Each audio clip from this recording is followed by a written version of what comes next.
So our topic is Bose-Einstein statistics। और मैंने आपको बताया था हमें क्वांटम स्टैटिस्टिक्स की जरूरत क्यों पड़ती है, why do we need that, because there are few phenomena, black body radiation, ठीक है, photo electric effect, they can not be explained by Maxwell Boltzmann distribution law and we require quantum statistics. Now the second point, Bose-Einstein statistics is applicable to indistinguishable particles, ठीक है, ये इकट्ठा है, particles having a zero or integral spin and there is no restriction on number of particle, ठीक है, restriction on number of particles in a given compartment or cell. Next we divide the volume in the phase space in k compartments, k compartment divide करते हैं और वो energy या momentum के interval हो सकते हैं। उसके बाद हमने क्या कंसिडर किया था कि आपके पास ऐसे first compartment, second compartment, ith compartment, kth compartment, n1 particles पहले कंपार्टमेंट में, n2 दूसरे में, ni ith में, nk kth में, और उसमें जो सेल्स का नंबर है that is g1 g2 gi jk, और जो एवरेज एनर्जीज हैं u1 u2 ui uk respective compartments में हमने ऐसी बात की थी। अब हमने इसको कैसे डील करना है, हम क्या है ith कंपार्टमेंट चूज करते हैं, ठीक है। मैंने आपको एक चीज बताई थी कि बेसिक इक्वेशन तीनों स्टैटिस्टिक्स में सेम है, और वो क्या है, this differential of natural log w minus summation i equals to 1 to k alpha plus beta ui dni that is 0। और W कैलकुलेट करने के तरीके हमारे पास अलग होंगे डिफरेंट स्टैटिस्टिक्स में, और मैक्सवेल बोर्ड्स में W इस तरीके से कैलकुलेट किया गया था जो बोस आइंस्टाइन में नहीं चलेगा।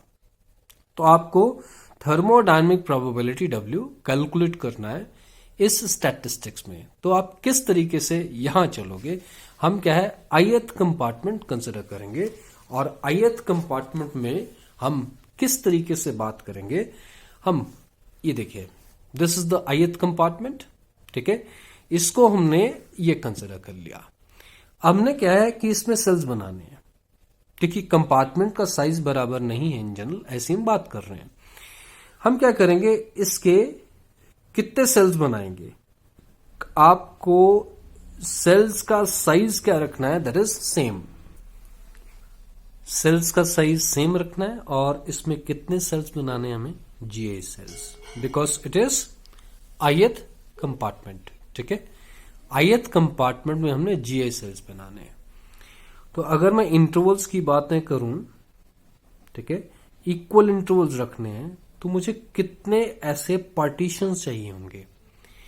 अगर मुझे GI सेल्स बनाने हैं तो मुझे gi-1 पार्टीशन चाहिए होंगे। कहने का मतलब कि सपोज आपके पास ये कंपार्टमेंट है, ठीक है, इसके मैंने 2 सेल्स बनाने हैं, तो मुझे एक ही पार्टीशन करना पड़ेगा, ऑटोमेटिकली 2 सेल बन जाएंगे। अगर मुझे इसके 3 सेल बनाने हैं, ठीक है, तो मुझे 2 पार्टीशन रखने पड़ेंगे, इक्वल करने हैं साइज, वो बात अलग है। अगर मुझे 4 सेल्स बनाने हैं तो मुझे 3 पार्टीशन चाहिए होंगे, 1 2 3।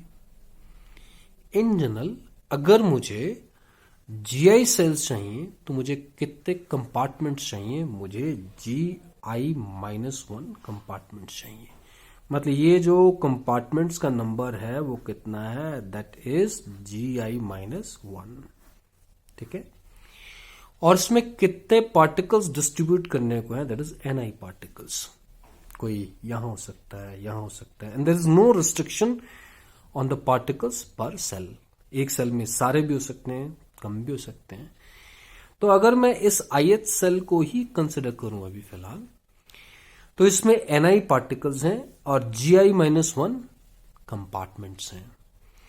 तो अगर मैं इनको एज एंटिटीज कंसिडर कर लूं, ठीक है, चीजें कंसिडर कर लूं, तो कितने टोटल चीजें हैं जिनको मैं डिस्ट्रीब्यूट करना चाहता हूं। देखो पार्टीशन को इधर का इधर, इधर का इधर कर सकता हूं, हालांकि उससे फर्क नहीं पड़ना है, लेकिन ये सोच है कि कितनी एंट्रीज को मैं हिला सकता हूं। इस पार्टीशन को यहां से उठा के यहां कर दिया, इसको यहां से यहां कर दिया, फर्क नहीं पड़ा, लेकिन इस वक्त मैं सोच सकता हूं कि एज एफ मैं कर सकता हूं।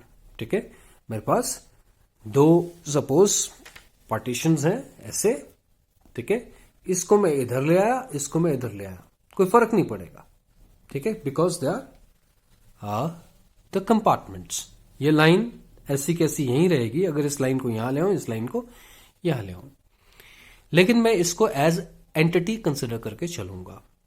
पार्टिकल को इधर का इधर, इधर का इधर कर सकता हूं, वो भी है आपके पास। तो आपके पास कितनी टोटल एंट्रीज हैं, एंटिटीज हैं? They are Ni particles in Gi-1 ये पार्टीशंस, टोटल आपके पास इन दोनों का सम। तो इन सभी को मैं अरेंज कर सकता हूं। आपने मैथ्स में पढ़ा होगा n particles can be arranged in n factorial veg. तो इनका अरेंजमेंट कितने तरीकों से हो सकता है? इतने फैक्टोरियल। आपके पास Ni प्लस Gi, ठीक है, -1 इतनी एंटिटीज हैं जिनको मैं अरेंज कर रहा हूं। कितने वेज? इतने वेज। लेकिन जो पार्टिकल यहां आ चुके हैं या यहां पार्टिकल्स दे आर इनडिस्टिंग्विशेबल। क्यों? क्योंकि आप क्वांटम स्टैटिस्टिक्स की बात कर रहे हो।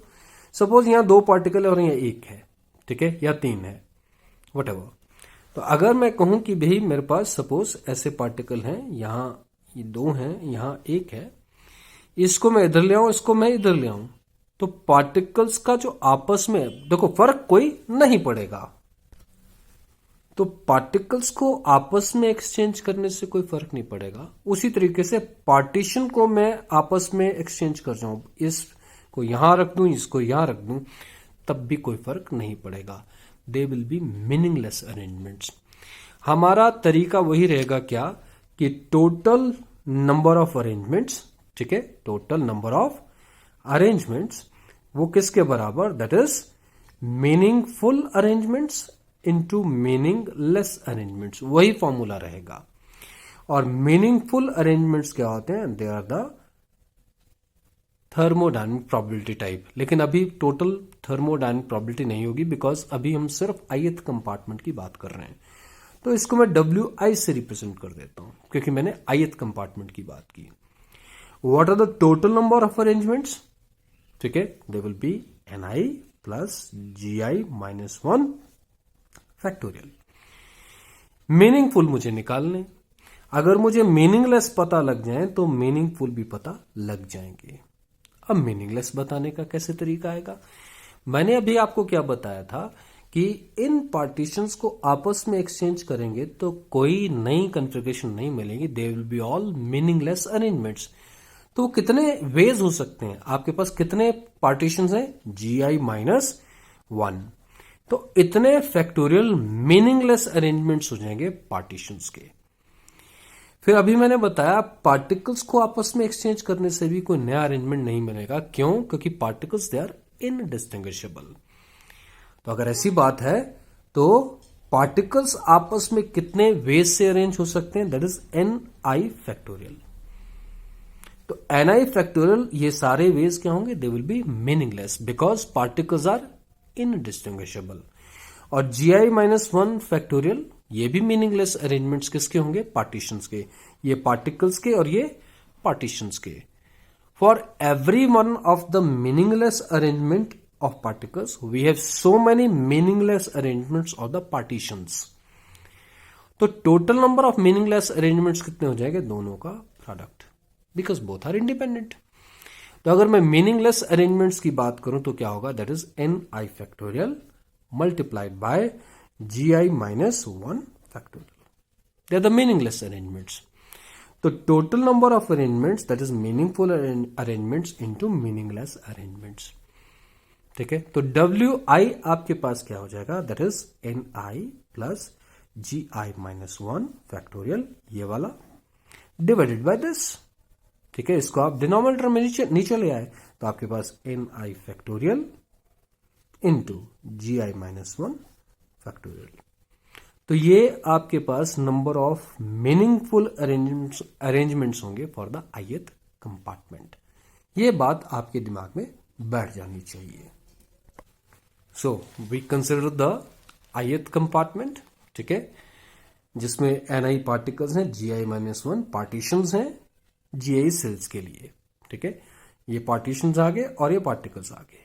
और इनका आपने अरेंजमेंट करना है। नेक्स्ट पेज के ऊपर आते हैं। इसका मतलब टोटल नंबर ऑफ आर्टिकल्स या एंटिटीज आपके पास कितनी होगी, ni plus ji I minus one, total number of articles और entities. Total number of arrangements वो कितने हो जाएंगे, ni plus ji I minus one factorial. Now total number of arrangements for ith compartment, that is meaningless arrangements for ith compartment into meaningful arrangements of the ith compartment. Meaningful arrangements को WI से लिखा जा रहा है और meaningless arrangements मैंने अभी आपको एक्सप्लेन किए। और टोटल नंबर ऑफ अरेंजमेंट्स आपके पास ही हैं और WI आपके पास अब ये बन जाएगा WI that is NI plus GI minus one factorial divided by NI factorial. ठीक है, so these are the number of meaningful arrangements for the ith compartment. अब पहले कंपार्टमेंट में क्या होगा, N1 plus G1 minus one factorial divided by N1 factorial G1 minus one factorial, ये W1 बन जाएगा। मतलब हर एक कंपार्टमेंट के लिए बात होगी। अब अगर मैं पहले कंपार्टमेंट के लिए बात करूं, it will be N1 plus G1 minus one factorial divided by N1 factorial into G1 minus one factorial. ठीक है, सेकेंड के लिए बात करूं तो N2 plus G2 minus one factorial divided bye N2 factorial G2 minus one factorial. ith के लिए ये आ गया, kth के लिए आप I को k कर दीजिए। सपोज इसमें 50 अरेंजमेंट्स हैं और इसमें 60। For every one of this arrangement we have so many arrangements in the second. मैंने क्या बोला, suppose they are 60, they are 50। For every one of the meaningful arrangements in the first compartment we have 50 arrangements in the second compartment. Total क्या हो जाएगा, 60 into 50। Rather ये तो numbers ऐसे choose किए थे, इन दोनों का प्रोडक्ट। और इस तरीके से अगर आप टोटल नंबर ऑफ अरेंजमेंट्स निकालना चाहें तो आपको क्या करना पड़ेगा, इन सभी का प्रोडक्ट करना पड़ेगा। कहने का मतलब क्या निकल के आता है, पहले में नंबर ऑफ मीनिंगफुल अरेंजमेंट्स कितने हैं, W1, दूसरे में W2, तीसरे में W3। ठीक है, तो अगर मैं W1, W2, W3, ठीक है, WI, WK ऐसे बात करता हूं तो मुझे इन सभी का प्रोडक्ट करना पड़ेगा and that will be the final W, thermodynamic probability. ठीक है, दिस इक्वेशन ये जो ऊपर निकाली गई is true for any compartment. ठीक है, and therefore total number of meaningful arrangements, ठीक है, in the macro state this will be, आप कैसे बताओगे, प्रोडक्ट से, मतलब W1 into W2 into W3 and so on. और प्रोडक्ट को कैसे बताते हैं, पाई से, तो पाई I इक्वल्स टू 1 टू के WI, और WI आपके पास ये है। तो इस तरीके से आप W को निकाल पाते हो। अब आपको पता है कि बेसिक इक्वेशन आपके पास ये है, तो क्या करना पड़ेगा, इस W का नेचुरल लॉग और उसका डिफरेंशियल कंसिडर करना है और इस इक्वेशन में सब्स्टिट्यूट करना है। तो नेक्स्ट हम यही काम करते हैं, क्या कि इसका नेचुरल लॉग लेते हैं, इसी W का नेचुरल लॉग लिया जाएगा। ठीक है, तो नेचुरल लॉग W और इसका नेचुरल लॉग, ठीक है, जहां प्रोडक्ट है वहां सम हो जाएगा, पाई उसका समेशन हो जाएगा। क्यों, क्योंकि नेचुरल लॉग जब आप प्रोडक्ट का लेते हो तो वो सम में कन्वर्ट हो जाता है। Natural log A into B is natural log A plus natural log B, तो ये पाई का आपके पास क्या हो जाएगा, समेशन हो जाएगा। ठीक है, फिर NI plus GI minus one factorial, इसका natural log, it is natural log, ठीक है, of NI plus GI minus one, और ये आपके पास डिनोमिनेटर में है। ठीक है, तो NI फैक्टोरियल, ये इसका जो नेचुरल लॉग आएगा वो आपके पास माइनस साइन के साथ आएगा क्योंकि ये डिवीजन में आ गया। तो minus natural log NI factorial minus natural log GI minus one factorial. ठीक है, इस तरीके से बात होगी। और इसके बाद आप क्या लगाओगे, स्टर्लिंग फार्मूला। आप स्टर्लिंग फार्मूला लगाएंगे, natural log A factorial is equal to A natural log A minus A, इसमें भी, ठीक है, A natural log A minus A, यहां भी A natural log A minus A, जहां जहां फैक्टोरियल है वहां आप ऐसा काम कर सकते हैं। तो A इस केस में क्या हो जाएगा, that is NI plus GI minus one, तो NI plus GI minus one natural log this minus this. फिर इसका आप स्टर्लिंग फार्मूला लगाएंगे तो NI natural log NI minus NI, और इस पर लगाएंगे तब भी आपके पास ये आएगा। अब होगा क्या, यहां देखिए एनआई माइनस माइनस, ये एनआई के साथ नेगेटिव साइन है, ठीक है, लेकिन बाहर भी नेगेटिव है, माइनस माइनस प्लस, और यहां देखिए एनआई नेगेटिव साइन के साथ है, तो ये एनआई और ये एनआई क्या हो जाएंगे, कैंसिल हो जाएंगे। नेक्स्ट देखिए G minus one minus minus plus and G minus one ये माइनस, ठीक है, पूरा जी माइनस वन, पूरा जी माइनस वन, पूरे जी माइनस वन के साथ क्या हो जाएगा, कैंसिल हो जाएगा। बचेगा क्या, सिर्फ ये नेचुरल लॉग के साथ जो टर्म्स हैं ये बचेंगी। कहने का मतलब आपके पास क्या बचा, आपके पास ये बचा नेचुरल लॉग दिस, ये बचा माइनस दिस, ये बचा माइनस दिस, ये बचा, ठीक है। और आपके नोट्स में भी इसी तरीके से करके रखा है, यहां पहले मल्टीप्लाई करके अलग अलग करके फिर कैंसिल किया, आप इकट्ठा भी कैंसिल कर सकते हैं। और नेक्स्ट पेज के ऊपर इसमें क्या आएगा, एक चीज मैं एन आई प्लस जी आई माइनस वन यहां लिखना भूल गया, this is multiplied by this, ठीक है, तो ये इसके साथ मल्टीप्लाइड है जो यहां मैं लिखना भूल गया था। और एक और चीज समेशन, ठीक है, ये summation I equals to 1 to K है, यहां भी समेशन, मतलब यहां भी आपके पास summation I equals to 1 to K ये रहेगी, और ये सारा आपके पास ब्रैकेट्स के अंदर ही बात हो रही है, ठीक है। ये समेशन ये एज इट इज चलती रहेगी भाई, मैंने सिर्फ ये अंदर वाली टर्म्स का, ठीक है, बताया था, लेकिन समेशन इसके साथ होगी, समेशन सबके साथ होगी। अब इसका हमने क्या लिखना है, डिफरेंशियल, ठीक है, क्योंकि हमें बेसिक इक्वेशन में इसको सब्स्टिट्यूट करना है। तो जब हम इसका डिफरेंशियल लेंगे तो summation, summation as it is, first function N I plus ji I minus one, differential of second natural log, उसका क्या होता है 1 ओवर, ठीक है, ऐसे आ जाता है, इनटू डिफरेंशियल ऑफ दिस। अब जी आई ith कंपार्टमेंट में क्या है, फिक्स है, number of cells given compartment में फिक्स है, तो जी आई भी कांस्टेंट है, 1 भी कांस्टेंट है, ठीक है। तो जब इसका डिफरेंशियल होगा तो डीएनआई रहेगा, इसका 0 हो जाएगा। तो first function into differential of second plus second function is this natural log G I plus N I minus one into differential of this, फिर दोबारा डीएनआई, क्योंकि जी आई माइनस वन का क्या हो जाएगा, डिफरेंशियल 0 हो जाएगा। उसके बाद इस प्रोडक्ट का first function N I, natural log N I का डेरिवेटिव या डिफरेंशियल क्या होगा, 1 over N I into D N I, फिर second function is natural log N I और एन आई का डी एन आई, ठीक है, माइनस ये सारा एक कांस्टेंट है, जी आई माइनस वन, जी आई माइनस वन, नेचुरल लॉग जो मर्जी ले लो, सारा कांस्टेंट है, तो इसका डिफरेंशियल 0 हो जाएगा। इसके बाद ये इससे कैंसिल हो जाएगा, ये सिर्फ डी एन आई बचेगा, ठीक है, ये भी इससे कैंसिल हो जाएगा, ये भी डी एन आई बचेगा, ठीक है। ये डी एन आई पॉजिटिव साइन के साथ है और ये डी एन आई नेगेटिव साइन के साथ है, ठीक है। ये कैंसिल होने के बाद ये सारा 1 डी एन आई बचा, ये सारा 1 ये भी डी एन आई बचा, ठीक है। ये डी एन आई पॉजिटिव साइन के साथ है और ये डी एन आई नेगेटिव साइन के साथ है, तो ये डी एन आईज भी क्या हो जाएंगे, कैंसिल हो जाएंगे। और बाकी आपके पास अब क्या बचेगा, further equals to, that will be summation I equals to 1 to K, ठीक है, ये नेचुरल लॉग एन आई प्लस जी आई माइनस वन, ये यहां का आया, डीएनए साथ में, इसमें कोई शक नहीं, minus natural log N I, minus natural log N I, और दोनों के साथ डीएनआई है तो डीएनआई कॉमन आ गया, डीएनआई ये भी है और डीएनआई ये भी है, ये टर्म यहां आ गई, ये टर्म यहां आ गई, ठीक है, यहां तक आप पहुंच गए।